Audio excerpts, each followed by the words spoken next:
Live है Keshav? Keshav, live है क्या?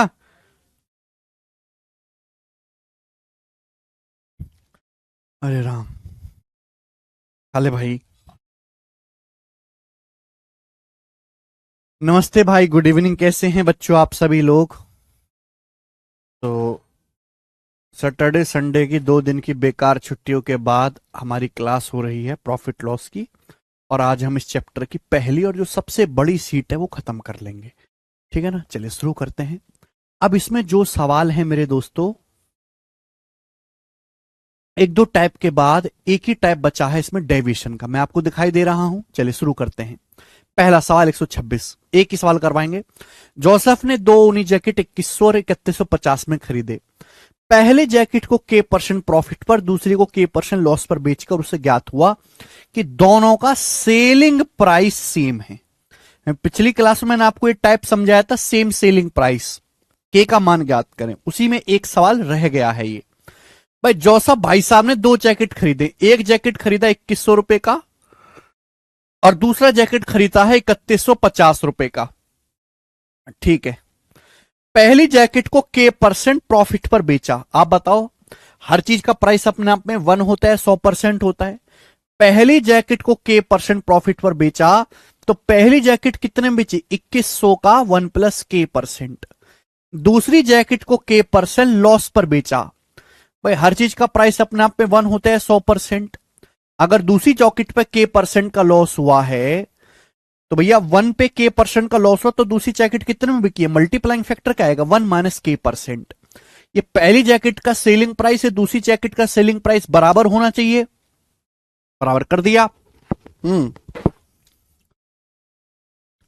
यहां से सॉल्व करके के का मान निकालना है। बताओ किससे जाएगा? जीरो तो तक कट ही जाएगा।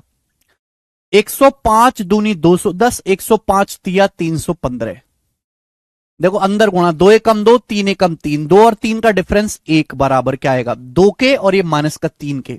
2 के परसेंट माइनस का 3 के परसेंट इधर आएगा, 2 के और 3 के 5 के परसेंट। तो इसका मतलब के परसेंट की वैल्यू 1/5 आ गई।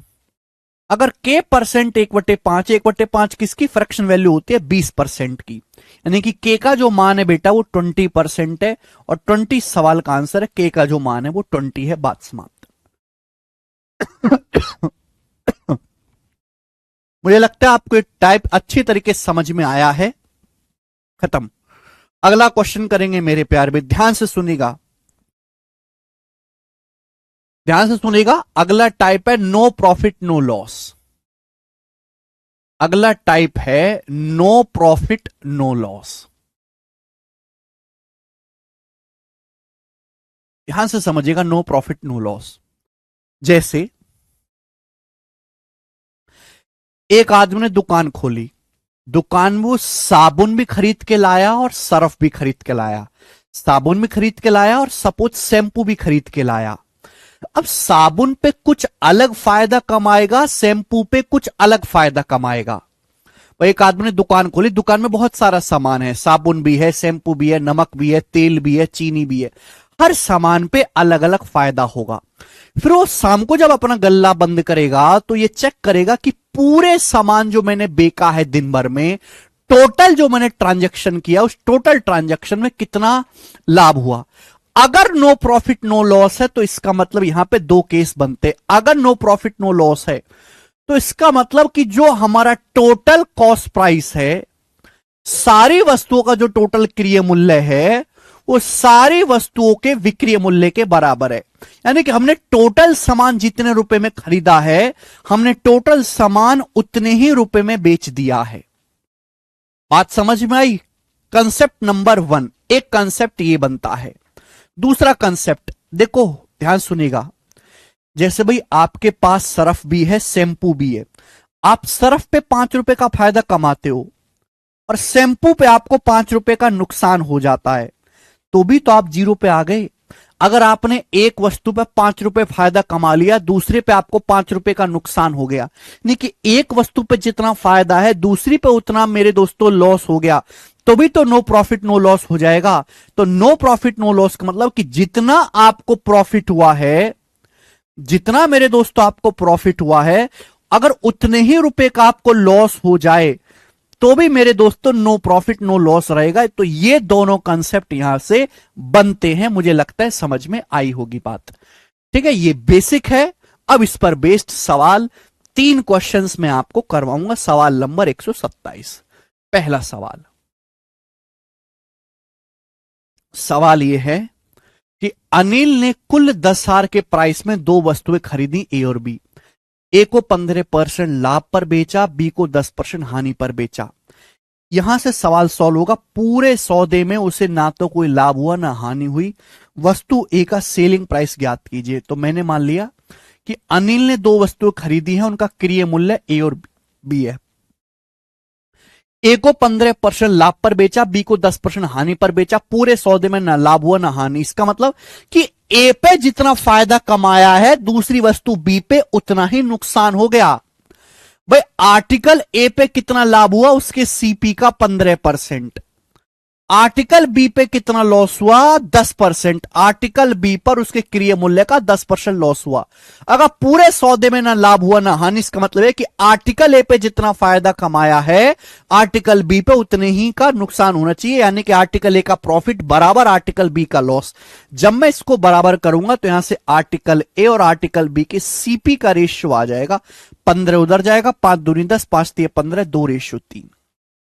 भाई दोनों आर्टिकल का टोटल सीपी क्या है, ए प्लस बी का 5, 2 और 3 5। सवाल में 5 की वैल्यू 10,000 रुपए दी है। सवाल में 5 की वैल्यू 10,000 रुपए दी है, तो 2 की वैल्यू कितनी है, 2,000 गुना 4,000 रुपए। 5 की वैल्यू 10,000, 2 की वैल्यू 4,000। तो आर्टिकल ए का सीपी 4,000 रुपए है। लेकिन सीपी नहीं पूछा, आर्टिकल ए का सेलिंग प्राइस पूछा है। आर्टिकल ए को 15% लाभ पर बेचा गया है, तो 4,000 पे आर्टिकल ए का सीपी 4,000 है। 15% लाभ कमाओगे, 4,000 का 15% कितना होता है, 600। 4,000 पे 600 को लाभ कमाओगे तो सामान कितने बिकेगा, 4600 में। इस सवाल का आंसर है। बिल्कुल बेसिक सी बात है। सुंदरम पत्रा जी, ऐसे सवाल आने वाले हैं। सेकंड शीट में है जी ये। नेक्स्ट अगला क्वेश्चन, एक और क्वेश्चन बिल्कुल ऐसा ही। लता ने 2160 रुपए में 2 पंखे खरीदे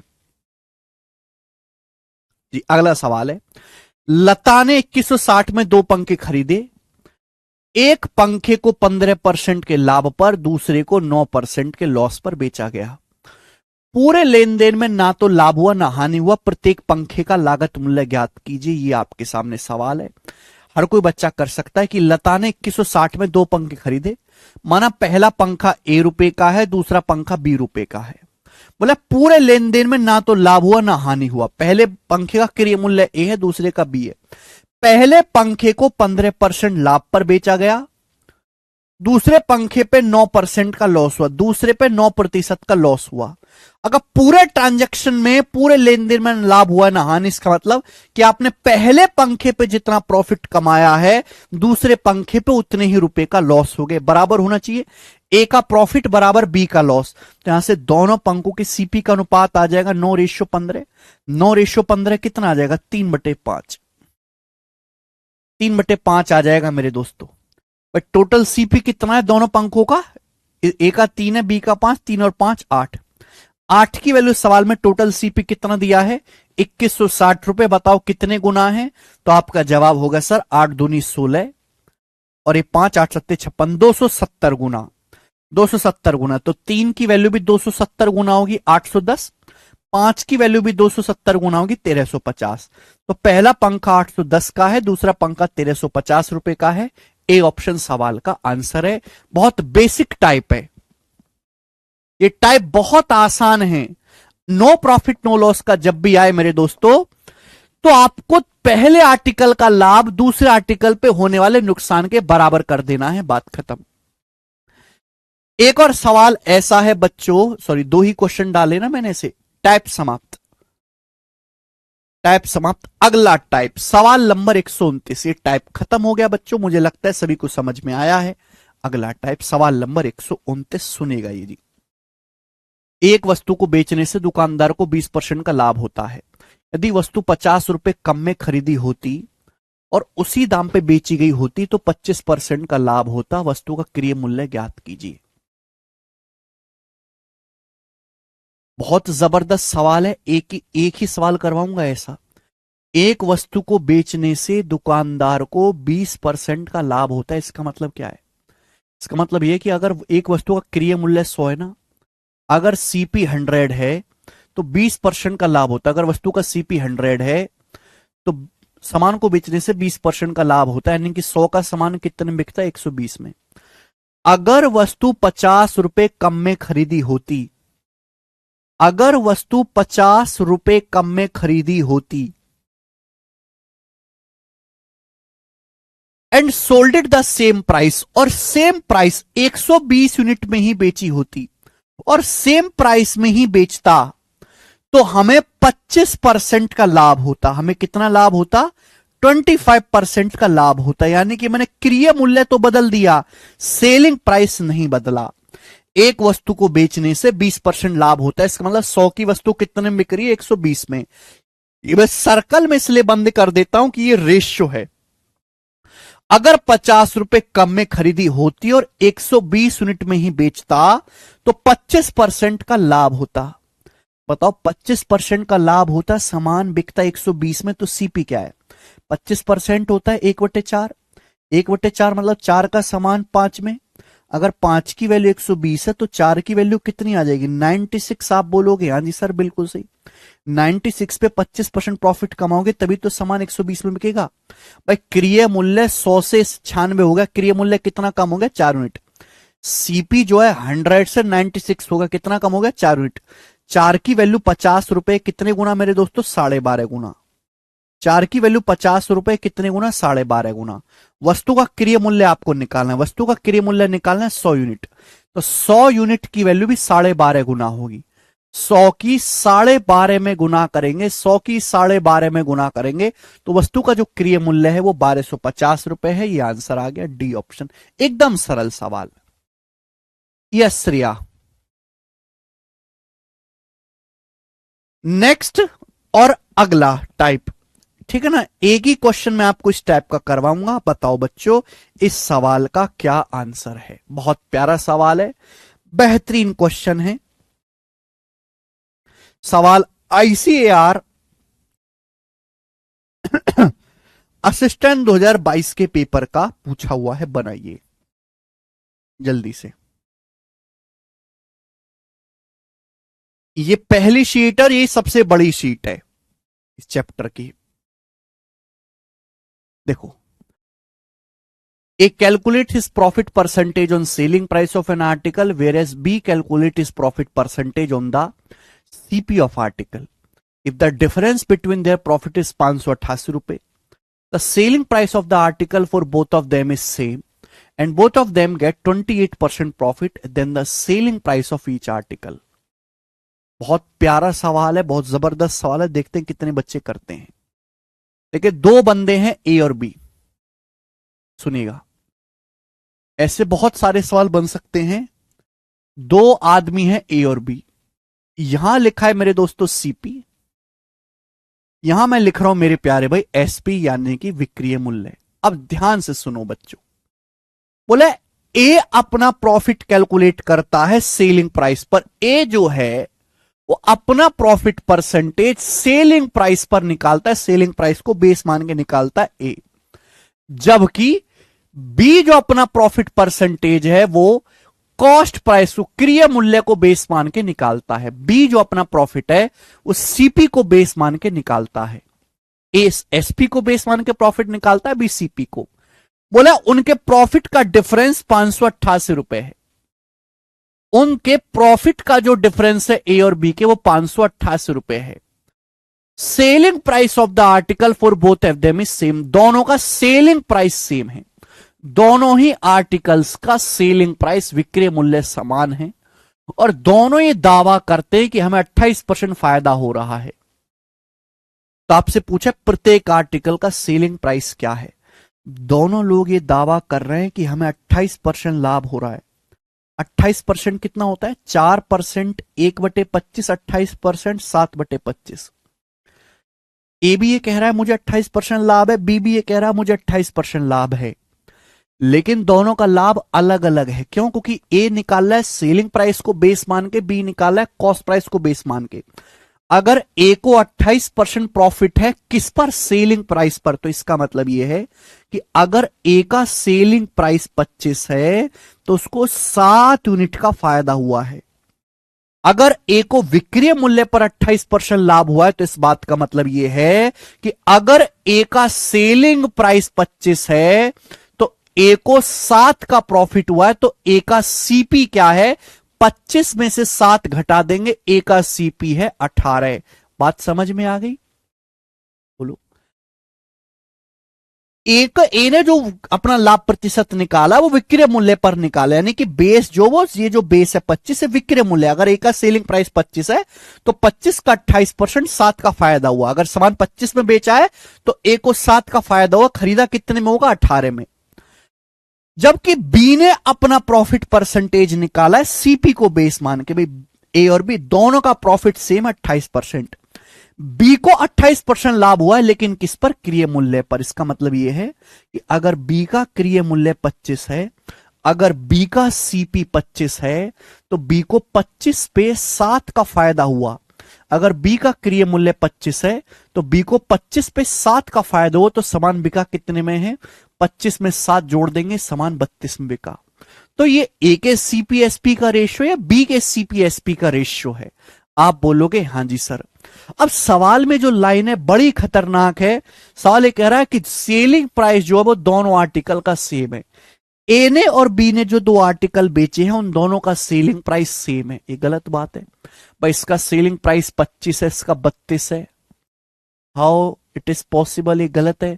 सेम करना होगा। 25 और 32 को सेम बनाने के लिए मुझे इस पूरे रेशियो में 32 से गुणा करनी पड़ेगी।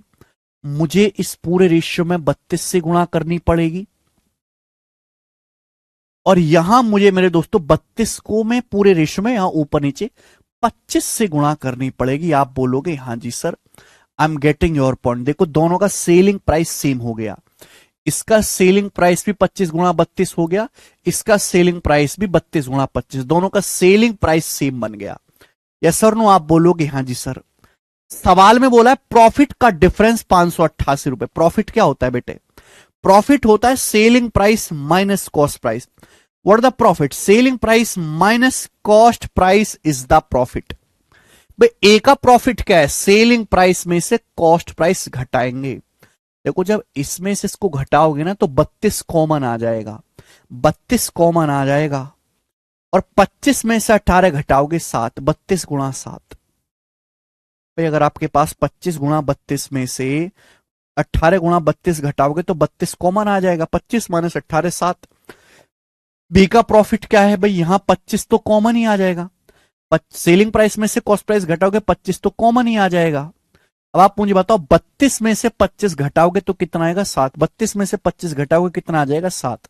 आप बोलोगे हां जी सर बहुत बढ़िया, मजा आ गया। ये ए का प्रॉफिट है, बी का प्रॉफिट है, दोनों के प्रॉफिट का डिफरेंस कितना है? घटाओ। भाई जब इसमें से ये घटाओगे तो 7 कॉमन आ जाएगा। अब 32 में से 25 घटाएंगे तो 7 आएगा, यानी कि 7 सत्ते 49। दोनों के प्रॉफिट का डिफरेंस कितना है? 49 यूनिट। दोनों के प्रॉफिट का डिफरेंस है 49। सवाल में यही दे रखा है कि दोनों के प्रॉफिट का डिफरेंस 588 रुपए के बराबर है। 49 की वैल्यू 588 रुपए कितने गुना? 49 से कम 49 बचेगा 9, 49 दूनी 98, 12 गुना। 12 टाइम्स है 12 गुना। आपसे पूछा प्रत्येक वस्तु का विक्रय मूल्य। दोनों का विक्रय मूल्य सेम है। प्रत्येक वस्तु का विक्रय मूल्य, इसका विक्रय मूल्य निकालना है तो 12 से गुणा कर देंगे। 12 से गुणा।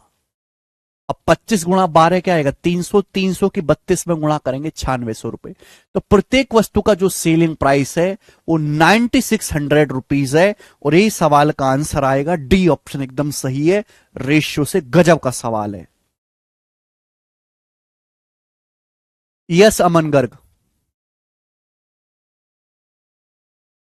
इसी के साथ ये टाइप समाप्त होता है। अब आगे चलते हैं। इसी के साथ बच्चे ये वाला टाइप समाप्त। नेक्स्ट अगला टाइप। ठीक है बच्चों, अगला टाइप।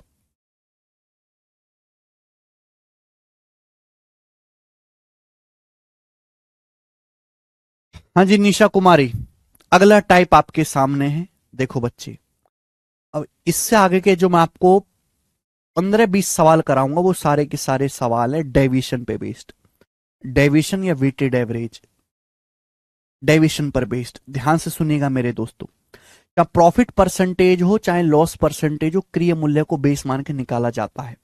डेविएशन में परसेंटेज में ऑलरेडी पढ़ा चुका हूं, मुझे दोबारा पढ़ाने की जरूरत नहीं पड़नी चाहिए बिल्कुल भी। शुरू करते हैं मेरे दोस्तों सवाल सीधे। अगला टाइप, और ये जो टाइप है बहुत इंपॉर्टेंट, और इस टाइप पे मैं आपको 15-20 क्वेश्चंस करवाऊंगा। नेक्स्ट टाइप आ चुका है। पहला सवाल, एक आदमी 561 वस्तुएं 3200 रुपए में खरीदता है। एक आदमी 561 वस्तुएं 3200 रुपए में खरीदता है।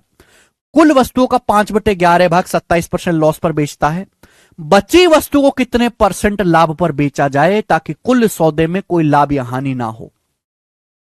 देखो इस बात की कोई जरूरत नहीं है, केवल आपको कंफ्यूज करने के लिए, टाइम बर्बाद करने के लिए दिया है, क्योंकि आपसे परसेंटेज पूछा है केवल। बटे कितना आ रहा है 11, कुल वस्तुओं का 5/11 भाग 27% पर बेचता है। यानी कि अगर मैं मान लेता हूं कि एक आदमी ने टोटल 11 वस्तु खरीदी है, अगर एक आदमी ने, ध्यान से सुनेगा मेरे दोस्तों, अगर एक आदमी ने टोटल 11 वस्तु खरीदी हैं तो 11 में से 5 वस्तुओं को बेचा है 27% के लॉस पर।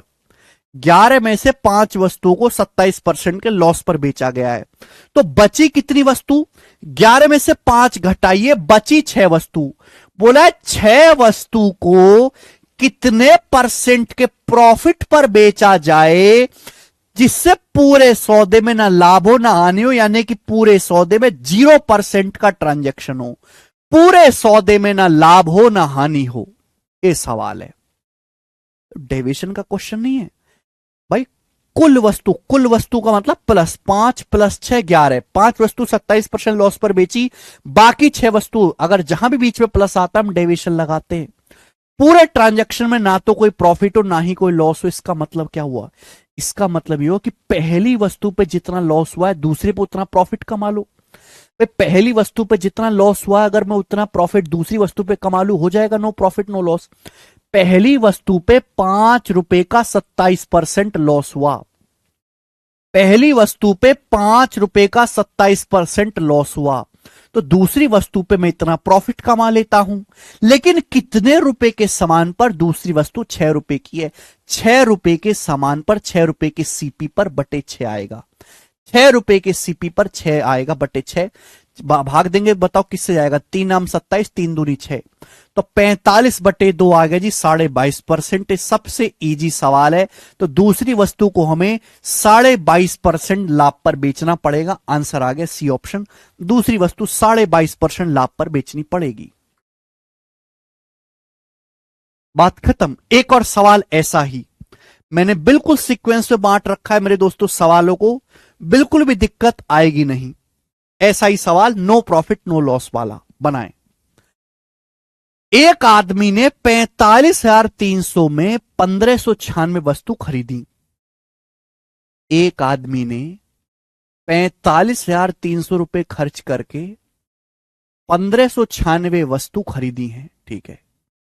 उसने 608 वस्तुओं को बेचा है, 608 वस्तुओं को बेचा है 25% के प्रॉफिट पर। 456 वस्तुओं को उसने बेचा है, 456 वस्तुओं को बेचा है उसने 20% के लॉस पर। बोला बची वस्तुओं को कितने परसेंट लाभ या हानि पर बेचा जाए, बची वस्तुओं को, जिससे पूरे सौदे में ना लाभ हो ना हानि हो। बताओ बची वस्तुएं हैं कितनी। अगर टोटल आदमी ने, देखो इसकी तो कोई जरूरत है नहीं, अगर टोटल आदमी ने 1596 वस्तु खरीदी हैं, 1596 में से 608 ये बिक गई, 456 ये बिक गई, टोटल कितना आ गया, 600 और 400 1000, 8 और 56 64, 1264। तो 1596 में से 1264 वस्तुएं बिक गई, सॉरी 1064, 1596 में से 1064 वस्तुएं बिक गई, तो बची कितनी वस्तुएं हैं ये बताओ फिर आप। तो ये बची है मेरे दोस्तों 532 वस्तुएं। 532 वस्तुएं जो बाकी हैं, सवाल में यह बोला गया है कि एक आदमी ने टोटल 1596 वस्तु खरीदी, 608 वस्तु बिकी 25% लाभ पर, 456 20% लॉस पर, बची 532 वस्तु कितने परसेंट के लाभ या हानि पर बेची जाएं कि ओवरऑल 0% हो, ओवरऑल ना लाभ हो ना हानि हो। तो बताओ मैंने क्या सिखाया? मैंने तो ये सिखाया कि हम लोग बेस वैल्यू का अनुपात ले लेते, रेशियो ले लेते ना, हमें एग्जैक्ट वैल्यू की जरूरत नहीं पड़ती। बताओ किससे जाएगा ये? है भाई,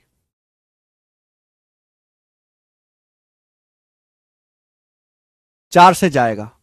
ये 4 से जाएगा बच्चे 152 बार, ये 4 से जाएगा 114 बार, और ये 4 से जाएगा 4 एकम 4, 4 तिये 12, 4 तिये 12 133 बार। फिर बेटा 19 से भी चला जा रहा है, 19 अट्ठे 152, 19 अट्ठे 152, 19 छिक्का 114, 19 सत्ते 133, 8:6:7। ये वस्तुओं को इस अनुपात में ब्रेक किया गया। पहली वस्तुएं 25% लाभ पर, बाकी 456 20% लॉस पर। बाकी को कितने परसेंट के लाभ हानि पर बेचा जाए कि ना पूरे ट्रांजैक्शन में प्रॉफिट हो ना लॉस हो। ओवरऑल प्रॉफिट लॉस 0 होना चाहिए। आप बताओ यहां कितना फायदा हुआ? यहां फायदा हुआ 8 रुपए का 25%। 8 का 25% कितना होता है? 200। 25 अट्ठे 200। यहां कितना नुकसान हुआ? 6 रुपए का 20%। 20 छिक्का 120। बेटे जब सवाल में डाटा बहुत आसान हो तो हम यहां पर वेटेड एवरेज लगा लेते हैं। यहां कितना फायदा हुआ? 25 अट्ठे 200। यहां हो गया माइनस का 200 का फायदा है, माइनस का 120। 200 और माइनस 120 80 हो रहा है। अगर 80% फायदा हो रहा है तो मुझे यहां पर 80% का लॉस लेना पड़ेगा, 80% का लॉस लेना पड़ेगा मेरे प्यारे भाई। टोटल 0 आना चाहिए। 25 अट्ठे 200 और ये माइनस 120, 80 हो रहा है। 80 में माइनस 80 जोड़ेंगे तब 0 आएगा, 80 में माइनस 80 जोड़ेंगे तब 0 आएगा। तो यह 80% नुकसान होना चाहिए कितने के समान पर? 7 रुपए के समान पर बटे 7। यानी कि बची वस्तुओं को हमें 80/7 के लॉस पर बेचना पड़ेगा। 11 सत्ते 77 बचेगा 3, 7 चौक 28। तो 11.4% के आसपास आंसर आएगा, पहला ऑप्शन। तो बची वस्तुओं को 11.42% के नुकसान पर बेचना पड़ेगा और ये आंसर है।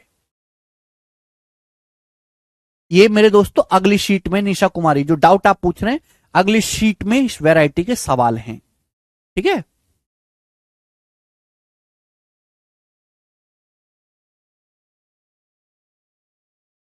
मुझे लगता है आपको ये टाइप समझ में आ गया है। देखो और सवाल डाला है कि हमने? ऐसा नहीं। ठीक है, तो मैंने बच्चों 2 क्वेश्चन आपको करवा दिए इस टाइप के, नो प्रॉफिट नो लॉस वाले। हमेशा वेटेड एवरेज से कर रहे हैं सवाल, जल्दी होगा। ठीक है ना। अब किसी बच्चे ने वेटेड एवरेज पढ़ा ही नहीं है परसेंटेज में तो मैं इसकी कोई मदद नहीं कर सकता। आगे चलते हैं, अगला सवाल, अब अगला टाइप। ठीक है जी,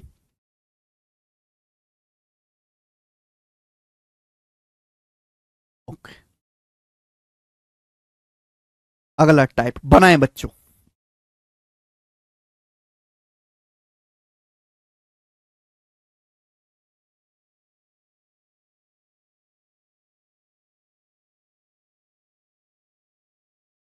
सवाल है अगला 133।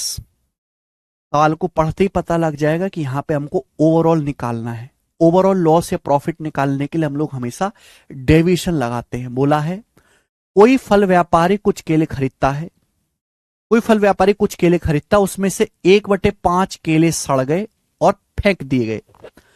उसने अपने पास बचे केलों के 2/5 भाग को 15% लाभ पर, बाकी केलों को 10% लाभ पर बेचा। उसका समग्र, उसका ओवरऑल लॉस या प्रॉफिट परसेंटेज बताओ। देखो मेरे प्यारे भाई, सबसे पहले कंसेप्ट समझो। अगर हमने कोई सामान फेंक दिया या सड़ गया या खराब हो गया तो इसका मतलब उस सामान पे हमें 100% लॉस हो गया, 100% लॉस हो गया। जैसे पेन है, इस पेन को मैं 5 रुपए का खरीद के लाया और मेरे दोस्त ने पेन चुरा लिया तो मुझे कितना नुकसान हो गया? या मैं सेब खरीद के लाया और सेब सड़ा हुआ निकल गया, मैंने फेंक दिया। मैं एक सेब खरीद के लाया 5 रुपए का और वो सेब सड़ा हुआ निकला, मैंने फेंक दिया, तो मुझे कितना नुकसान हुआ? ₹5 के सेब पे ₹5 का नुकसान हुआ, परसेंटेज में कितना? 100%। तो पहला लॉजिक ये है कि अगर कोई सामान खराब हो गया है, सड़ गया है, बेकार है, फेंक दिया है, तो इसका मतलब उतने सामान पे आपको 100% नुकसान हो गया। क्लियर? Logic number 1। अब मेरे दोस्तों, हमको निकालना है ओवरऑल प्रॉफिट। क्या निकालना है बेटे? Overall profit. सबसे पहले यहां पे ना रिमेनिंग शब्द आ रहा है, रिमेनिंग। जब भी रिमेनिंग शब्द आता है ना, तो हम ये भी जो डिनोमिनेटर होते हैं, हम इनका मल्टीपल ले लेते हैं। देखो लॉजिक सुनेगा, अगर रिमेनिंग नहीं आ रहा है तो जो डिनोमिनेटर है उनका एलसीएम ले लो, लेकिन अगर रिमेनिंग शब्द आ रहा है तो डिनोमिनेटर का मल्टीपल ले लो। मैंने मान लिया यहां पे बटे 5 है, बटे 5 है, 5 और 5 का मल्टीपल 25। तो मैंने मान लिया एक आदमी ने 25 केले खरीदे। मैंने मान लिया एक आदमी ने 25 केले खरीदे। ध्यान से सुनेगा, ध्यान सुनेगा, एक आदमी ने 25 केले खरीदे हैं टोटल। एक आदमी ने टोटल 25 केले खरीदे। 25 का 1/5 सड़ गए और फेंक दिए। 25 का 1/5 कितना है? 25 का 1/5 होता है 5। 25 का 1/5 होता है 5। 5 केले सड़ गए, फेंक दिए, यानी कि इन 5 किलो पे 100% नुकसान हो गया। इन 5 किलो पे 100% नुकसान हो गया। अब जो केले बचे हैं उसके 2/5 को 15% लाभ पर बेचा। 25 में से 25 का 1/5, एक आदमी के पास मैंने मान लिया टोटल 25 केले। जब भी रिमेनिंग शब्द आएगा तो हम डिनोमिनेटर का मल्टीपल ले लेते हैं। 5 यहां बटे 5 है, यहां बटे 5 है, 5×5 = 25 मान लिया। 25 का 1/5 5 होता है। 5 केले सड़ गए, फेंक दिए, बचे कितने? 20 केले। अब उसके पास जो केले बचे हैं उसका 2/5, 20 का 2/5 कितना होता है? 20 का 2/5 होता है 8 केले। 8 केले उसने बेचे हैं 15% लाभ पर। और बाकी केले कितने बचे?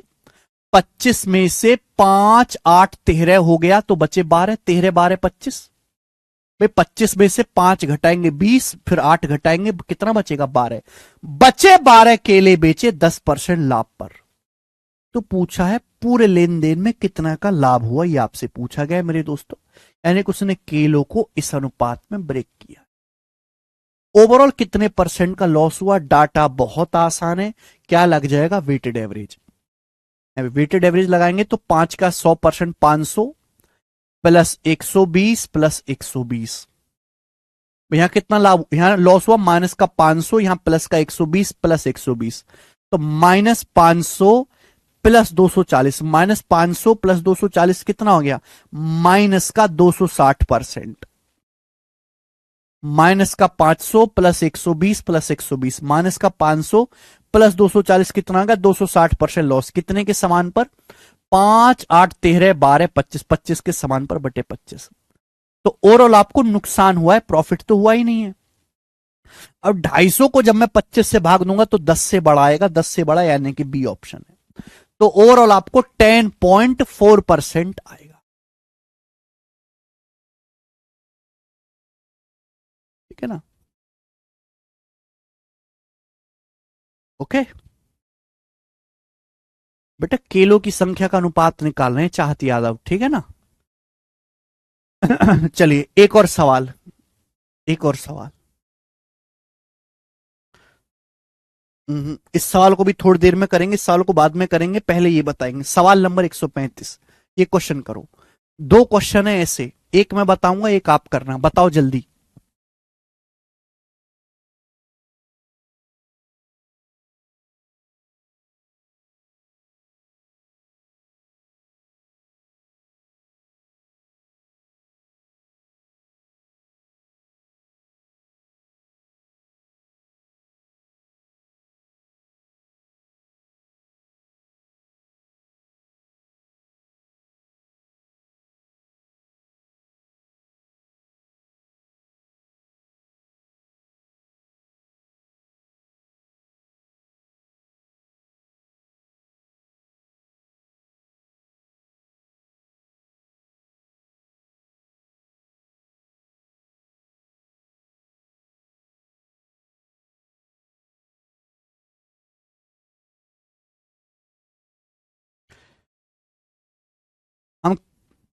श्रेया सिंह, श्रेया, ये इन 5 किलो पे 100% लॉस है, इन 8 किलो पे 15% प्रॉफिट है, इन 12 किलो पे 10% प्रॉफिट है, अलग अलग किलो पे अलग अलग प्रॉफिट है। फिर पूछा गया इन सभी किलो पर कितना प्रॉफिट है, सभी किलो का मतलब बीच में प्लस, और उसी को निकालने के लिए हमने क्या लगाया, डेविएशन। समझ में आई बात? ठीक है, एक बार परसेंटेज पढ़ लेते तो ये दिक्कत क्यों आती है आज तुमको। चलिए, 2 क्वेश्चन है बेटा ऐसे, सवाल नंबर 135 और 136। एक क्वेश्चन मैं करवाऊंगा, एक आप करिएगा। सवाल बहुत प्यारा सवाल है, बोला है, सवाल बोला 1/3 सामान को, 1/3 का मतलब 1/3, 1/3 सामान को 15% लाभ पर बेचा गया।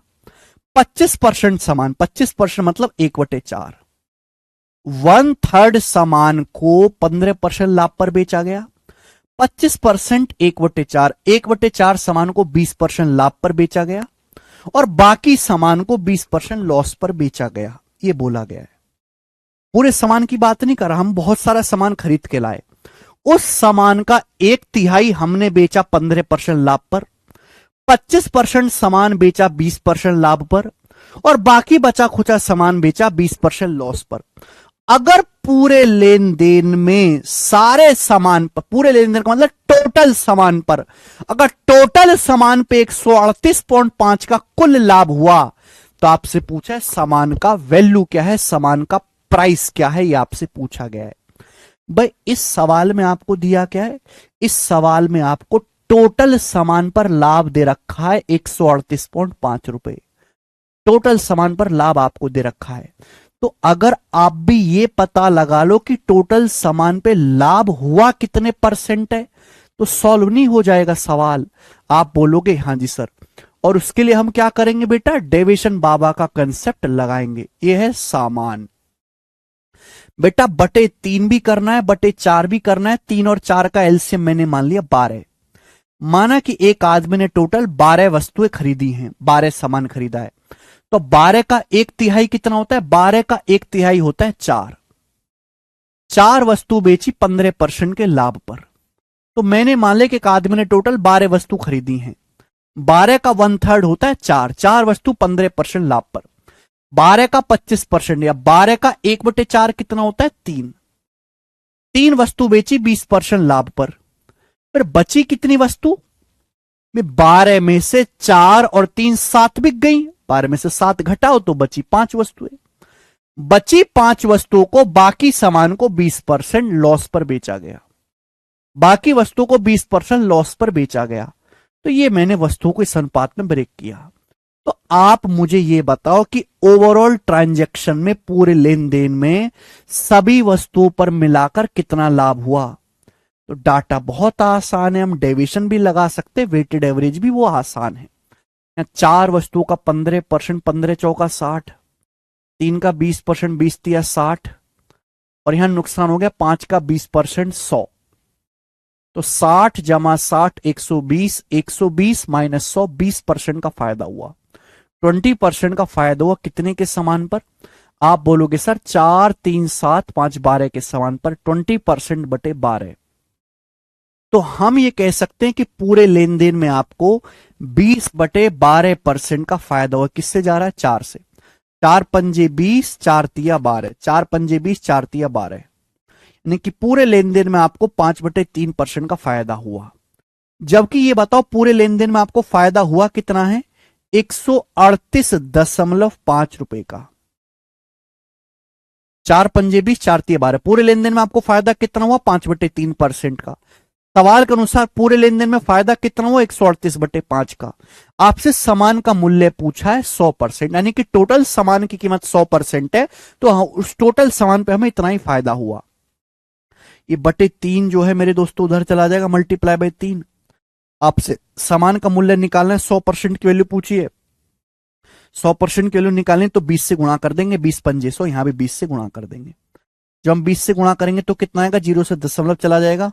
अब 1385 का 6 गुना क्या आएगा, 1300 का 6 गुना 7800, 85 का 6 गुना कितना आ जाएगा, 510।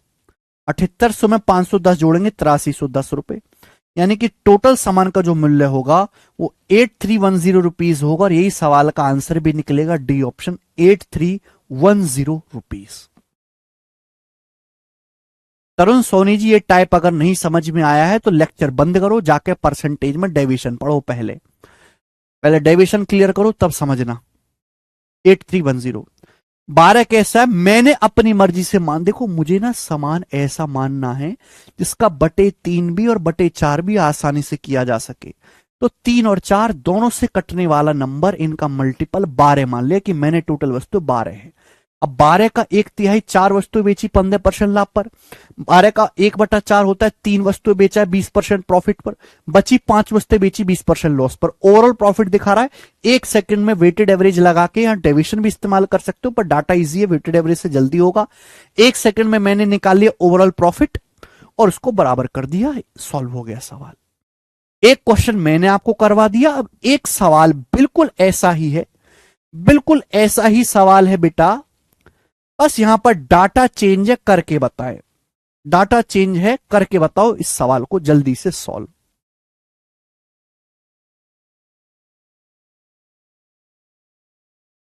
जल्दी से सॉल्व करो बच्चों।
भाई केजरीवाल जी के दिन तो बड़े खराब चल रहे हैं यार।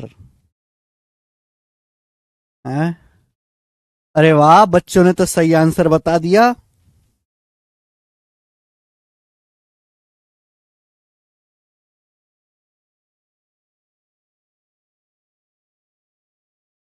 हम्म,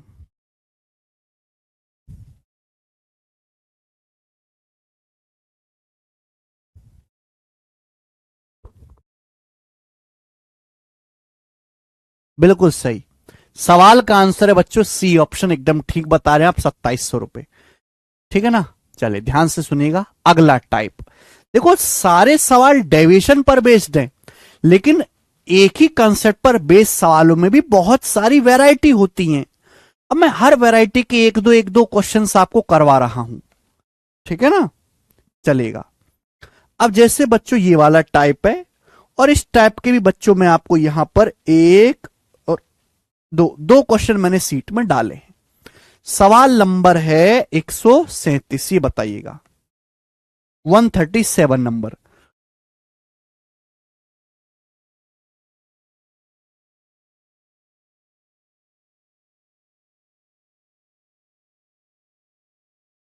फिर ऐसी बुद्धि सड़ चुकी है तुम्हारी, कुछ नहीं पता, लेक्चर बंद करो, डेविएशन पढ़ो। अब सवाल 137 आप खुद से ट्राई करना, मैं आपको अच्छा सवाल बता दे रहा हूं। सवाल 138 एक मैं बता रहा हूं, एक आप खुद से ट्राई करना। ये सवाल आईसीएआर के पेपर में आया था। देखो, बोला है the cost of sofa set is 225 more than cost of table. बोला है सोफा सेट की जो कॉस्ट है वो टेबल से 225% ज्यादा है। ये सोफा सेट है और ये है मेरे दोस्तों यहां पर टेबल। मैं बात कर रहा हूं सीपी यानी कि क्रिय मूल्य की। तो टेल मी समथिंग कि सोफा सेट की जो कीमत है वो टेबल से 225% अधिक है। 225% कितना होता है? 25% 1/4। ये 25% का 9 गुना है 9/4। 9/4 इसका मतलब मैं ये कह सकता हूं सोफा सेट की कीमत टेबल से 225% ज्यादा है। यानी कि टेबल अगर 4 रुपए का है तो सोफा सेट 9 ज्यादा है, सोफा सेट 13 रुपए का है। ठीक है बेटा, 25% 1/4 होता है, 225% हो गया 25% का 9 गुना 9/4। टेबल अगर 4 रुपए का तो सोफा सेट 9 ज्यादा है 13 रुपए का है। सवाल में बोला गया है सोफा सेट की कीमत 34% कम की जाती है। सोफा सेट का जो प्राइस है वो 34% कम किया जाता है और टेबल की कीमत 25% बढ़ाई जाती है। टेबल की जो कीमत है वो 25% वृद्धि की जाती है, टेबल की कीमत 25% बढ़ाई जाती है। तो सवाल में आपसे जो पूछा गया वो चीज बड़ी यूनिक है। तो 2 सोफा सेट और 3 टेबल की प्रारंभिक लागत की तुलना में कितने प्रतिशत की वृद्धि या कमी होगी? 2 सोफा सेट और 3 टेबल के प्राइस में कितने परसेंटेज की इंक्रीज या डिक्रीज होगी? हमें एक सोफा सेट 13 रुपए का है तो 2 सोफा सेट कितने के होंगे? Multiply by 2। भाई एक टेबल 4 रुपए की है तो 3 टेबल कितने की होंगी? मल्टीप्लाई बाई 3, मल्टीप्लाई करना पड़ेगा। यही तो कहा गया है कि 2 सोफा सेट और 3 टेबल के प्राइस में कितना चेंज आएगा। तो जब मैं इसका रेशियो लूंगा तो 2 से हमारा 4 2 बार कट जाएगा तो ये आ जाएगा 13:6। इसका मतलब मैं कह सकता हूं कि 2 सोफा सेट और 3 टेबल के प्राइस का रेशियो 13:6 है। ये प्राइस 34% घट गया, टेबल का प्राइस 25% बढ़ गया। कुल कितने की कमी हुई? डाटा बहुत आसान है, वेटेड एवरेज हो जाएगा। भाई 13 का 34% कम हो गया, कितना होता है? 13 तिया 39, 13 चौका 52, 390 और 52 कितना आ जाएगा? 442%। माइनस का 442%। यहां 6 रुपए के सामान की कीमत 25% बढ़ गई, कितना हो गया? 25 छिक्का 150। 25 छिक्का 150 आप बोलोगे हाँ जी सर बिल्कुल सही, बटे ओवरऑल कितने का सामान है? तो ओवरऑल आ गया जी 13 + 6 19, बटे आ गया जी 19। आप बोलोगे जी बिल्कुल करेक्ट। फाइनल आंसर आप सभी लोग कह सकते हैं निगेटिव आएगा। जब निगेटिव आएगा तो इंक्रीज तो होने से रहा।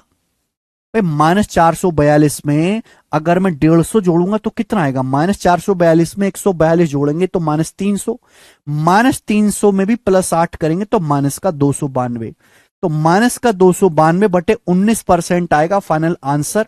इतने प्रतिशत की कमी होगी 2 सोफा सेट 3 टेबल के प्राइस में। फाइनल आंसर निगेटिव आ रहा है तो डिक्रीज होगा, इंक्रीज नहीं होगा। अब 292 को 19 से भाग देंगे तो कितना जाएगा? 19 से कम 19 बचेगा 10, 102, 19 पंजे 95, तो 15 पॉइंट समथिंग सवाल का आंसर है। डिक्रीज भी नहीं होगा तो answer D, sorry A option भी नहीं होगा, आंसर है डी ऑप्शन। बेसिक जी परसेंटेज चैप्टर में, विवेक यादव यहां नहीं है बेसिक, डेविएशन पढ़ो परसेंटेज चैप्टर में जाके। 10 घंटे बेसिक बेटा विवेक यादव जी, वहां पे खूब पढ़ो आप 10 घंटे तक बेसिक। मैंने पहले ही बोला था कि, और ये चीज मैंने एलिगेशन में भी करवाई है। परसेंटेज जब चैप्टर शुरू हुआ था मैंने पहले ही बोल दिया था कि परसेंटेज चैप्टर की आपके सिलेबस में कोई औकात नहीं है, सवाल एक ही आना है उससे। लेकिन परसेंटेज में दो ऐसे कंसेप्ट सिखाऊंगा, डेविएशन और successive percentage, successive percentage change. अगर ये दो कंसेप्ट तुमने ढंग से नहीं पढ़े तो पूरे अर्थमेटिक मैथ में मरते रहोगे, बेसिक मांगते रहोगे, मतलब पूरे मैथ के दौरान आप परेशान रहोगे। और ऐसे बालकों से मैं कहता हूं कि अब तुम बड़े वाले चूल्हे में चले जाओ, भाड़ में चले जाओ। तुमने मेरी बात ढंग से नहीं सुनी तो अब तुम बर्बाद ही रहोगे, ठीक है ना। चीखते, मैं हर बैच में चीखते चीखते चीखते चीखते समझाता हूं कि भाई डेविएशन पढ़ लो, डेविएशन पढ़ लो, है ना। आप कंपाउंड इंटरेस्ट पढ़ो, एलिगेशन पढ़ो, हर चैप्टर में इसका इस्तेमाल होगा। पर बालक सुनते हो जो, मैं तो दोबारा से नहीं समझा सकता भाई। 10 घंटे का बेसिक है डेविएशन का, रिवर्स डेविएशन, है ना, सीधा डेविएशन, ये हो गया। कितना बेहतरीन तरीका है करने का, इससे आसान तरीका क्या होगा। आगे चले, अगला सवाल, ठीक है। दो क्वेश्चन है इस टाइप के, 137 और 138। एक मैंने करवा दिया 137 वाला, 138 वाला। 137 आप खुद से करना, बिल्कुल ऐसा ही सवाल है, इसको आप खुद से करना, ना हो तो छोड़ देना, ठीक है ना। आगे चलेंगे, अगला सवाल, अगला टाइप, ये बताएं जल्दी से। नेक्स्ट, आगे के क्वेश्चन बनाओ।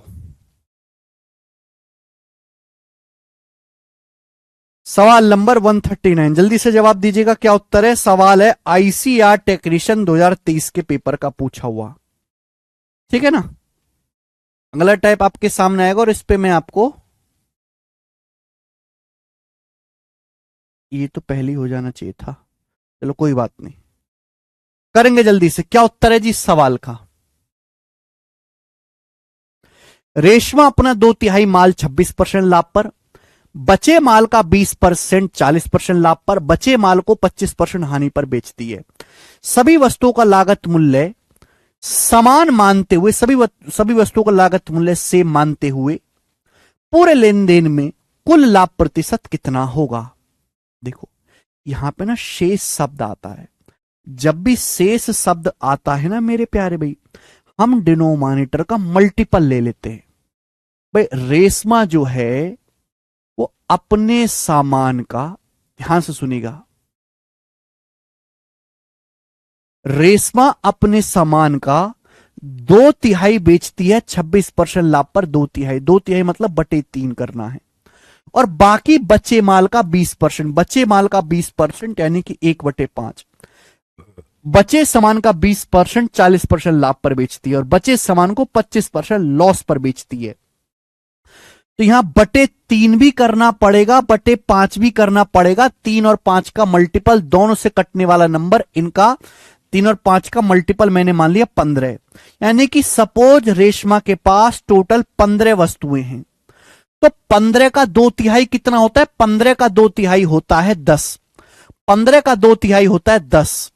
10 वस्तु बेची 26% लाभ पर। 15 का 2/3 कितना होता है। 15 का 2/3 होता है 10। 10 वस्तु बेची 26% लाभ पर, बची कितनी है 5। 15 में से 10 वस्तु बेचती तो बची कितनी 5। 15 में से 10 घटाएंगे तो बची कितनी 5। 5 वस्तुओं का 20%, 5 का 20%, 5 का 20% कितना होता है। 5 का 20% होता है 1। एक वस्तु बेची 40% लाभ पर, तो बची कितनी वस्तु। मैंने टोटल 15 मानी थी, 15 में से 10 और 1 11 वस्तु बिक गई। 10 और 1 11 बिक गई, तो बची कितनी 4। 11 4 15। 4 वस्तु बेची 25% के लॉस पर, 25% के लॉस पर। तो आप ये सामान को इस अनुपात में ब्रेक किया गया है। पूरे सामान पे कितने परसेंट का लाभ या हानि हुई आपसे पूछा गया है। तो नहीं निकाल सकते क्या डाटा, बहुत ईजी है, वेटेड एवरेज से हो जाएगा। भैया 10 रुपए का 26% फायदा हुआ। कितना फायदा हुआ 10 रुपए का 26%, 26 दुसाम 260। या 1 रुपए का 40% फायदा हुआ, तो 260 और 40 300। और यहां 4 रुपए का 15% लॉस हुआ, तो 260 और 400 300, 300 और माइनस का 100 200%। 200% का फायदा कितने रुपए के समान पर टोटल? 10, 11, 4, 15 के समान पर बटे 15। किससे जाएगा मेरे दोस्तों? 5 से जाएगा, 40/3। तो ओवरऑल आपको 40/3% का लाभ हुआ। 40/3% कितना होता है? थर्ड ऑप्शन 13 सही 1/3% का आपको ओवरऑल लाभ हुआ। 13 सही 1/3% का, ये इसका आंसर आ गया, तीसरा ऑप्शन। शुभम सिंह कह रहे हैं सर 136 नहीं हुआ। 136 तो 135 की तरह करना है। 135 मैंने करा दिया, 136 खुद करो, ठीक है। सिंपल क्वेश्चन है, सारे सवाल एक ही टाइप से होंगे।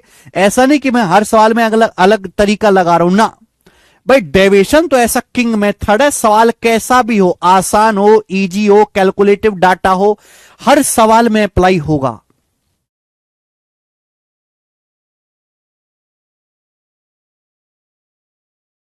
ठीक है जी, मुझे लगता है सब बच्चे कर लेंगे वैसा। नेक्स्ट क्वेश्चन ही बनाओ। अगला प्रश्न मेरे प्यारे भाई,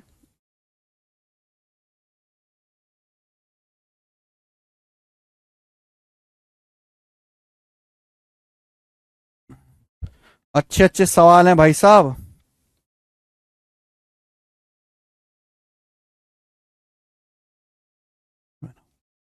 सवाल नंबर 140 बनाइए जल्दी से।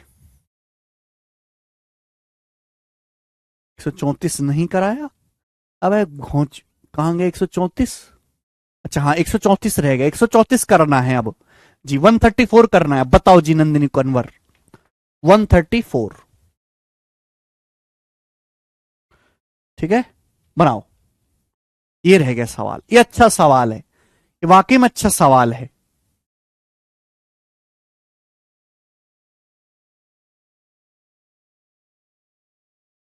देखो सुनो बेटे, सवाल सुनेगा। एक आदमी समान लागत मूल्य पर 120 खिलौने खरीदता है, ठीक है, 120 खिलौने खरीदे समान प्राइस पे, ठीक है। 45% खिलौनों को 40% लाभ पर, बाकी का 1/3 20% लाभ पर, और बाकी को 14 खिलौनों के लागत मूल्य के बराबर हानि पर बेचता है। बाकी को, देखो यहां पे लाइन बड़ी अटपटी है कि बाकी खिलौनों को 14 खिलौनों के लागत मूल्य के बराबर लॉस पर बेचता है। पूरे लेन देन में लॉस प्रॉफिट परसेंटेज ज्ञात कीजिए। बाद में आपको परसेंटेज बताई नहीं है, सुनो। एक आदमी ने 120 खिलौने खरीदे, माना एक खिलौना 1 रुपए का है, माना प्रत्येक खिलौना ईच टॉय 1 रुपए का है, माना एक खिलौना 1 रुपए का, तो एक आदमी ने 120 खिलौने खरीदे 120 रुपए के, ये मैंने मान लिया। तो एक आदमी ने 120 खिलौने खरीदे 120 रुपए के। अब 45% खिलौनों को 40% लाभ पर बेचा। तो एक आदमी ने 120 खिलौने खरीदे, 120 खिलौनों का 45% कितना होता है? 54। 12 चौक 48 और 12 पंजे 60, 6 54 आ गया। 120 का 45% होता है 54 खिलौने। 54 खिलौनों को 40% लाभ पर बेचा। अब 54 खिलौनों पे कितना लाभ हुआ? 40%। 54 का 40% कितना होता है? 54 का 40% होता है 54 चौका 216, 21.6। तो 21.6 का लाभ हुआ मेरे दोस्तों, 21.6 का लाभ हुआ। समझ में आई भाई? 120 खिलौनों का 45% कितना होता है? 54 खिलौने। अगर एक खिलौना 1 रुपए का है तो 54 खिलौने 54 रुपए के। मैंने मान लिया एक खिलौना 1 रुपए का है, तो 120 खिलौनों का 45% होता है 54 खिलौने। 54 खिलौने वो 54 रुपए के। 54 पे 40% का लाभ हुआ। 54 का 40% होता है 21.6, 54 चौका 216। फिर मेरे दोस्तों बचे कितने? 120 का 45% 54 खिलौने होता है। फिर बचे कितने भाई? टोटल तो 120 है ना, 120 में से 54 घटा दो तो बचे कितने? 66 खिलौने। 120 में से 54 घटा देंगे तो बचे कितने? 66। अब बोला है बचे का 1/3 20% लाभ पर बेचा, तो 66 का 1/3 कितना होता है? 66 का 1/3 होता है 20। 66 का 1/3 होता है 22। 22 खिलौने बेचे हैं 20% लाभ पर। तो 22 खिलौने 22 रुपए के, 22 खिलौनों पर 20% लाभ हुआ। 22 खिलौनों का 20% कितना होता है? 4.4। 4.4 क्लियर है? आप बोलोगे हाँ जी सर बिल्कुल सही। और बाकी खिलौनों पे 14 खिलौनों के लागत मूल्य के बराबर लॉस हुआ। बाकी खिलौने कितने बचे? 54, 22 मेरे दोस्तों ये हो गया 76, बाकी खिलौने बचे 44। इन बाकी 44 खिलौनों पे 14 खिलौनों के बराबर लॉस हुआ। भाई एक खिलौना 1 रुपए का, एक खिलौना 1 रुपए का, तो 14 खिलौने कितने हुए? 14 रुपए के। तो बाकी खिलौनों पे 14 रुपए का लॉस हुआ। तो आपको यहां पे ब्रेक कर करके निकालना पड़ेगा। तो आपको टोटल कितना मेरे दोस्तों फायदा हुआ? 21, 4, 25, 1, 26, 26 माइनस 14, 12। आपको टोटल 12 रुपए का फायदा हुआ। अल्टीमेटली कितना आ रहा है? 12 रुपए आ रहा है। आपको टोटल 12 रुपए का फायदा हुआ। कितने रुपए के सामान पर? 120 रुपए के सामान पर। 120 रुपए के सामान पर आपको 12 रुपए का फायदा हुआ। 1/10, 1/10 कितना होता है? 10%। तो आपको कुल मिलाकर 10% का फायदा हुआ। यही इसका आंसर है।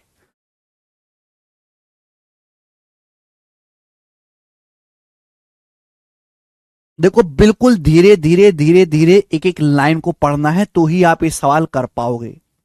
कितने बच्चों को ये सवाल समझ आया? कितने बच्चों को ये सवाल समझ आया? आप मुझे बताओ। फिर से बताऊं क्या? चलो मैं इसी में बता देता हूं फिर से। एक आदमी ने समान लागत पर 120 खिलौने खरीदे। 120 खिलौने। बेसिक पढ़ो पहले जाकर अंशुल चौधरी। सवाल नहीं होता बेसिक से, सवाल तो सवाल के नजरिए से होता है। बेसिक पढ़ना पड़ता है, जाके डेविएशन पढ़ो जाके पहले। यहां तो उसकी जरूरत भी नहीं है।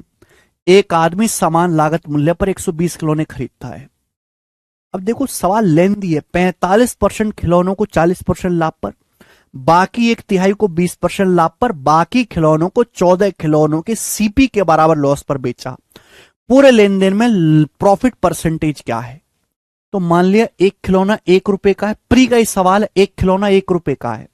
तो एक आदमी ने 120 खिलौने खरीदे। कितने के होंगे? 120 रुपए के खिलौने होंगे। एक खिलौना 1 रुपए का है, तो एक आदमी ने 120 खिलौने खरीदे 120 रुपए पे।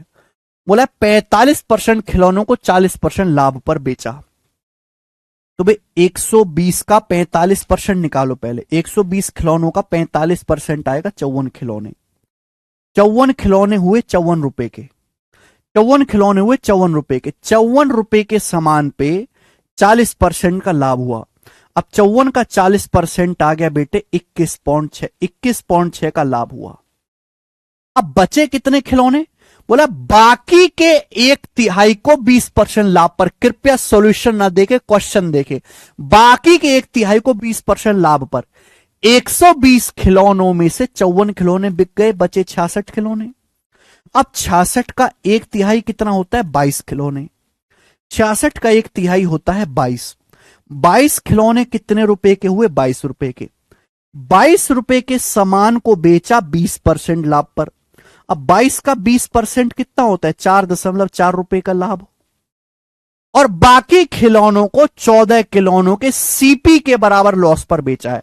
भाई एक खिलौने का सीपी 1 रुपए है, तो 14 खिलौनों का सीपी कितना होगा? 14 रुपए। तो बाकी खिलौनों को 14 रुपए के नुकसान पर बेचा गया है। तो टोटल आपको कितना हुआ भाई? 21, 4, 25, 1, 26 माइनस 14। टोटल आपको 12 रुपए का फायदा हुआ। 120 रुपए के सामान पर आपको 12 रुपए का फायदा हुआ। 1/10 यानी कि 10% इस सवाल का आंसर है। ये हो गया जी। हाँ बिल्कुल प्री में आएगा। ऐसा सवाल क्यों नहीं आएगा प्री में? अच्छा सवाल था। आगे चलेंगे। नेक्स्ट क्वेश्चन सवाल नंबर 140 बनाए।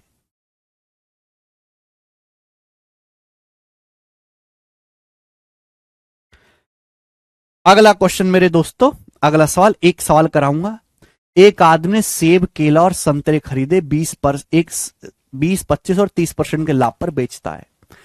एक आदमी सेब, एप्पल, बनाना और ऑरेंज 20, 25, 30% के लाभ पर बेचता है। बहुत बढ़िया सवाल है, बहुत प्यारा। एक आदमी सेब, केला और संतरा 20, 25, 30% के लाभ पर बेचता है। यदि फलों के क्रय मूल्य का अनुपात 2, 3, 5 है, और फल 5:4:2 के अनुपात में बेचे जाते हैं तो लाभ प्रतिशत ज्ञात कीजिए। बहुत बढ़िया सवाल।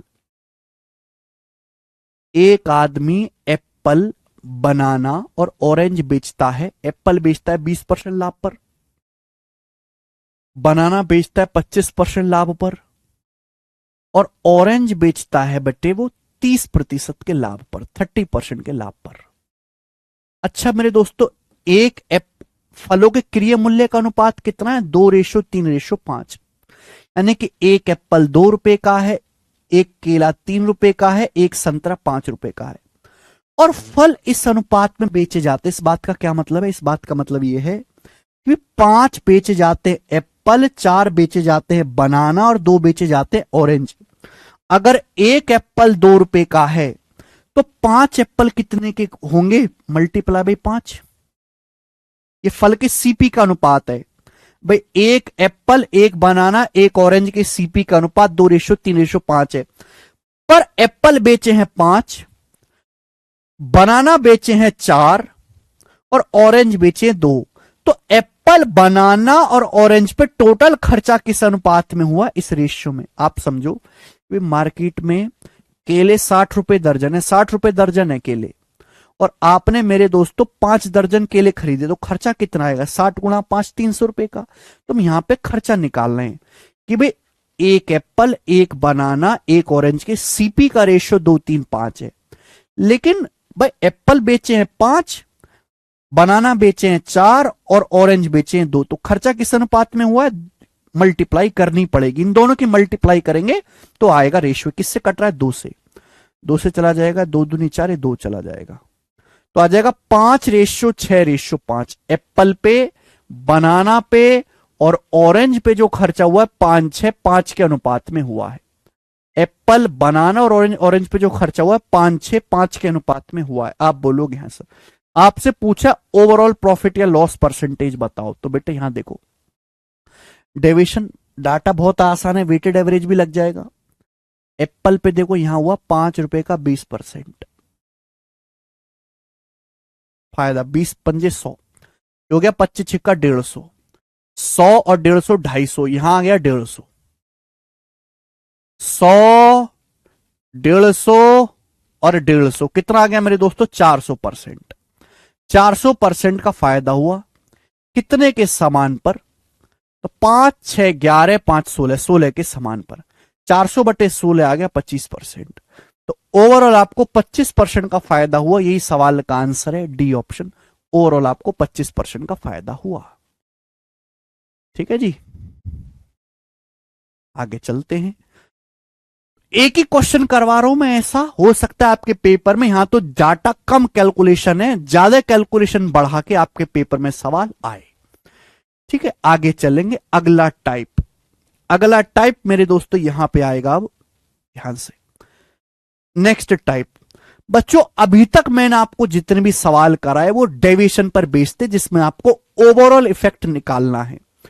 साकेत जी अगर आपको नहीं समझ में आया तो लेक्चर बंद करें, परसेंटेज में जाके दोबारा डेविएशन पढ़ें, है ना। परसेंटेज में कम से कम मैंने वहां पर आपको 6-7 घंटे की थ्योरी पढ़ाई है, वो थ्योरी पढ़ें फिर ये समझना, ठीक है ना। डेविएशन नहीं समझाया आपने तो ये चीज आपके बस की चीज नहीं है। आगे चलते हैं, ध्यान से सुनिएगा मेरे दोस्तों। अभी तक जो भी हमने सवाल करे वो उनमें आपको ओवरऑल इफेक्ट निकालना था, डाटा इजी था, मैंने वेटेड एवरेज से निकाल लिया। अब मेरे दोस्तों सवाल है रिवर्स, यानी कि आपको ओवरऑल प्रॉफिट या लॉस दिया जाएगा और उल्टी चीज पूछी जाएगी, यानी कि अब सवाल आएगा रिवर्स डेविएशन पे। अब क्वेश्चन आएगा रिवर्स डेविएशन पे। शुरू करते हैं, सवाल नंबर 141 आपके सामने। 141 नंबर क्वेश्चन है। सवाल 2018 के सीजीएल मेंस में आया था। सवाल है रिवर्स डेविएशन बेस्ड। एलिगेशन से भी सवाल हो सकता है, लेकिन एलिगेशन 2 ही कॉन्टेक्स्ट में काम आता है, जब 3 कॉन्टेक्स्ट हो तो एलिगेशन फेल हो जाता है। इसलिए मैं हमेशा डेविएशन से ही सवाल करवाता हूं। जरा ये क्वेश्चन करने की कोशिश करो, जल्दी से करो मेरे प्यारे भाई।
चलो, नहीं हुआ विपल कुमार दास जी। चलो हम बताते हैं। बेसिक बेसिक मत चिल्लाओ, बेसिक वाले भाड़ा में जाओ, जाके डेविएशन पढ़ो पहले।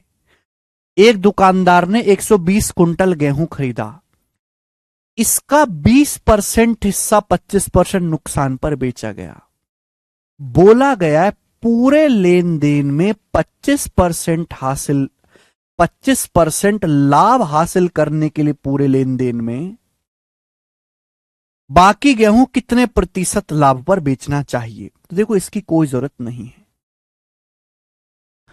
यहां मैं लिख रहा हूं मेरे दोस्तों, गेहूं या वीट। एक आदमी ने गेहूं खरीदा और इस गेहूं का 20% हिस्सा 25% नुकसान पर बेचा। 20% हिस्से का मतलब 1/5।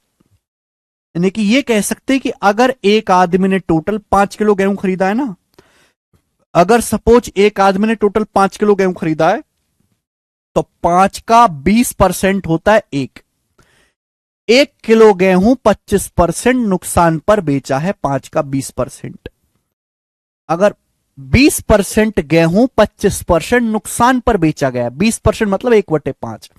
नीचे हमेशा बेस वैल्यू होती है टोटल, यानी कि अगर टोटल सपोज 5 किलो खरीदा है तो 5 में से 1 किलो बेचा 25% नुकसान पर, तो बचा कितना? 4। 5 में से घटाएंगे 4। बोला यह गया है कि बचे 4 किलो गेहूं को कितने परसेंट के फायदे पर बेचना चाहिए, जिससे कि ओवरऑल 25% का गेन हो, ओवरऑल 25% का फायदा हो। ओवरऑल 25% गेन कमाने के लिए बचे गेहूं को कितने परसेंट प्रॉफिट पर बेचना चाहिए, ये सवाल है। तो this is the question of reverse deviation. बताओ, रिवर्स डेविएशन मैंने आपको सिखाया है।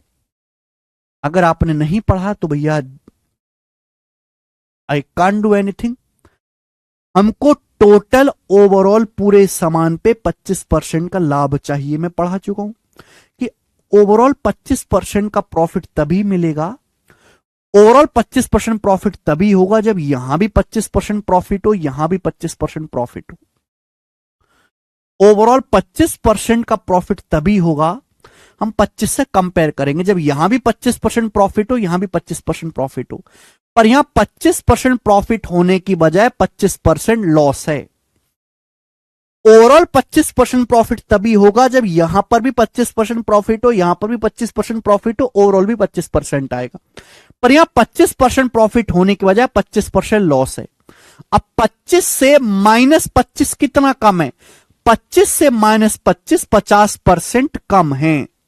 होना चाहिए था 25% प्रॉफिट, हो गया 25% लॉस। कितना? 25 से -25 कितना कम है? 50% कम है।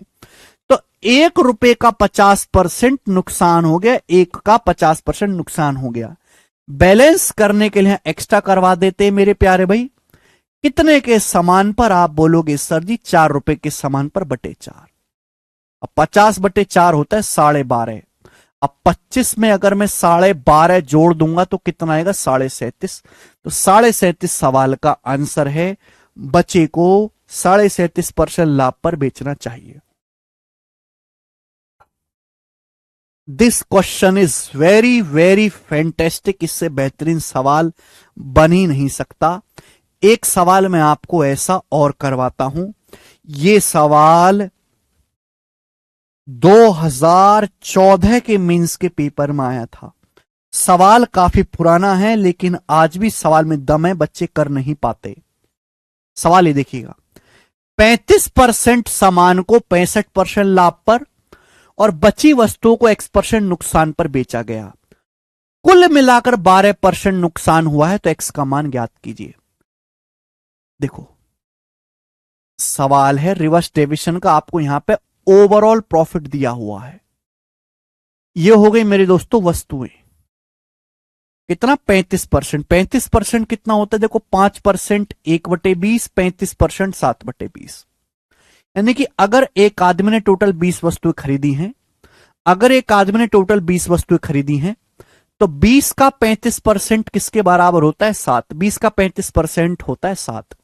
अगर एक आदमी ने 20 वस्तुएं खरीदी हैं, तो 20 में से 7 वस्तुएं बेची हैं 65% लाभ पर। 20 में से 7 वस्तु बेची, 65% लाभ पर, बची कितनी?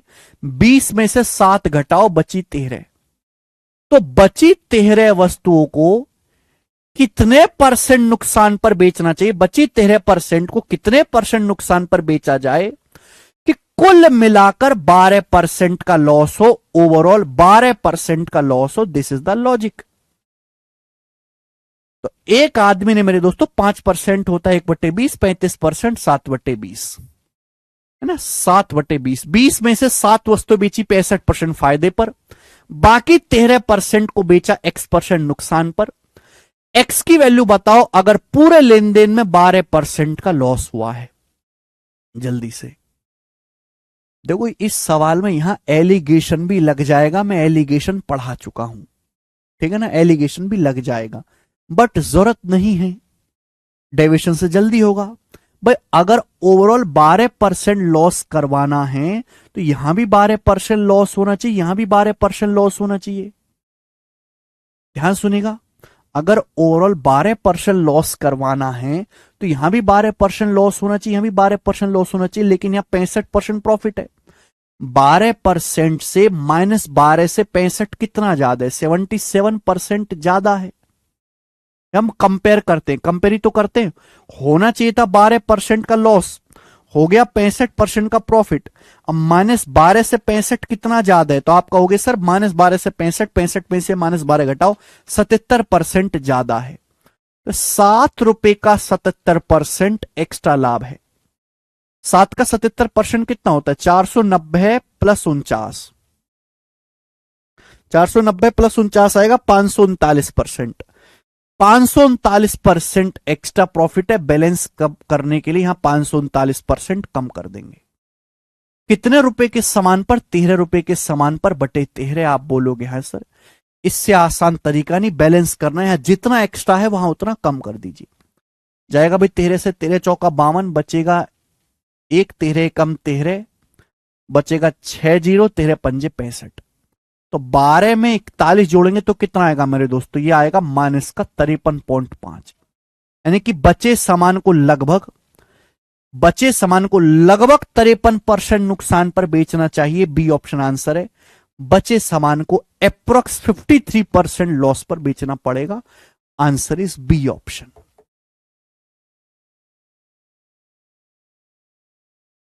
ठीक है भाई, आप बोलोगे जी सर बिल्कुल सही, गजब मजेदार सवाल है, आसान क्वेश्चन है, डेविएशन वाले इजी इजी कर लेंगे। आगे चलेंगे, अगला सवाल बताओ।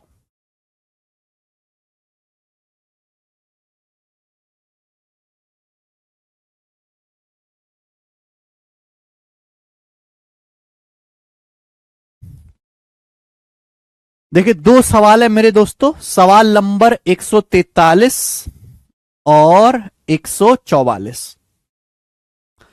अब 144, 143, 144 दो क्वेश्चन है, एक मैं बता दे रहा हूं, 144 मुश्किल वाला मैं बता रहा हूं, 143 खुद ही करना। करो 144 नंबर क्वेश्चन, ये बताओ जल्दी से अब।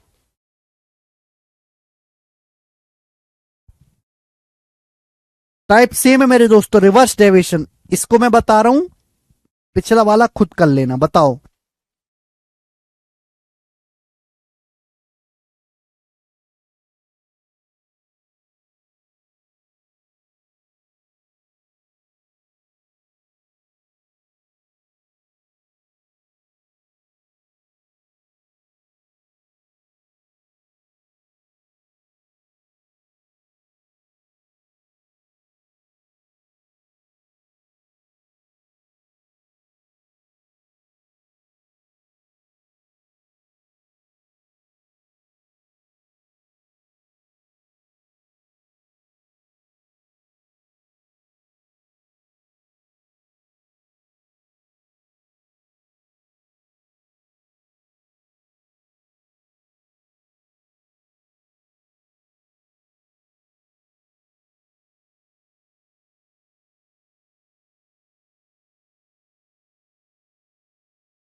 सीमा 40% वस्तुओं को 25% लाभ पर, बाकी का 20% 35% लॉस पर, बाकी का 25% 15% प्रॉफिट पर।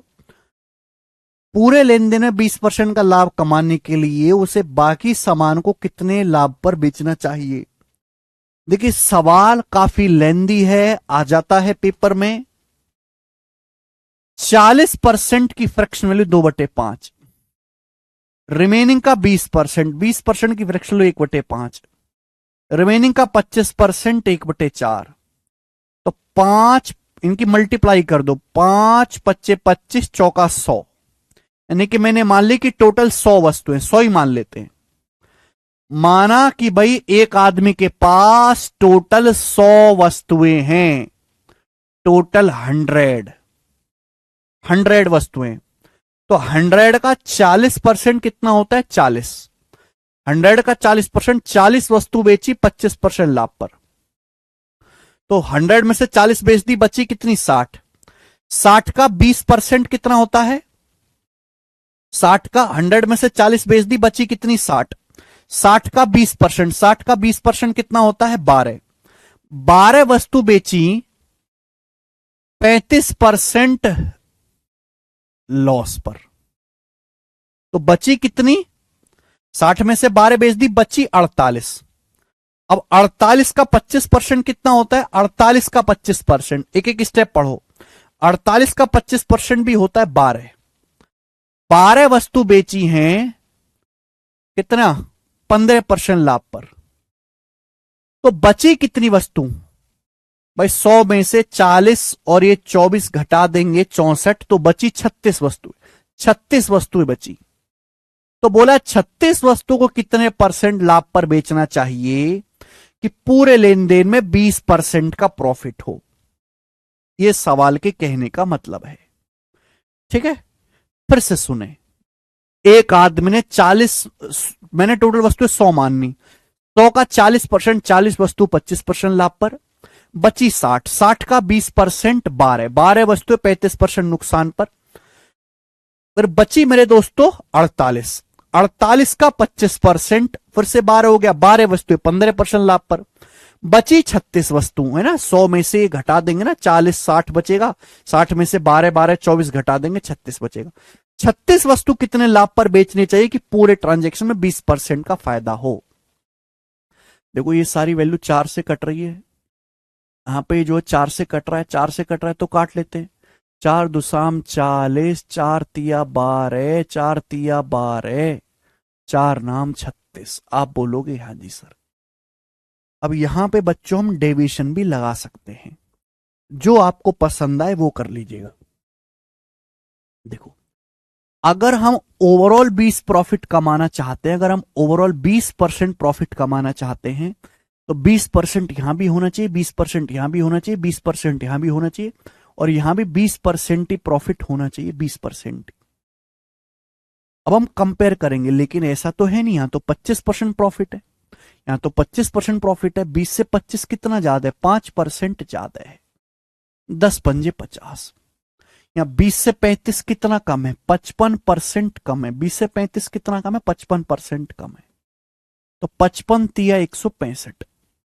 20 से 15 कितना कम है, 5% कम है, 5 तिया 15।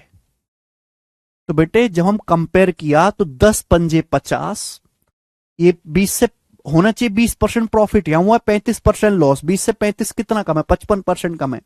तो 165 और 15 आ गया जी, -165 और -15 आ गया, माइनस का 180। -180 प्लस 50 आ गया, माइनस का 130%। माइनस का 130% हो रहा है, तो बैलेंस करने के लिए 130% एक्स्ट्रा कर देंगे। ओवरऑल 20% पे बैलेंस करना है, 20% से हर एक को कंपेयर किया, डेविएशन आ रहा है -130, तो यहां बैलेंस करने के प्लस 130% एक्स्ट्रा कर देंगे। कितने रुपए के सामान पर, 9 रुपए के सामान पर, बटे 9। अब 130 को 9 से भाग देंगे तो 9 एकम 9, बचेगा 4 जीरो, तो 9 चौक 36, बचेगा मेरे दोस्तों 4, तो 9 चौक 36। तो 20 में 14.4 जोड़ेंगे तो अप्रोक्स 34.4% इस सवाल का आंसर आ गया। तो लगभग 34.4% के लाभ पर बेचना चाहिए, पहला ऑप्शन। रिवर्स डेविएशन, गजब का सवाल। मुझे लगता है कि आपको ये सवाल अच्छी तरीके से समझ में आया होगा। और आज इतना ही छोड़ेंगे बेटे, बाकी कल।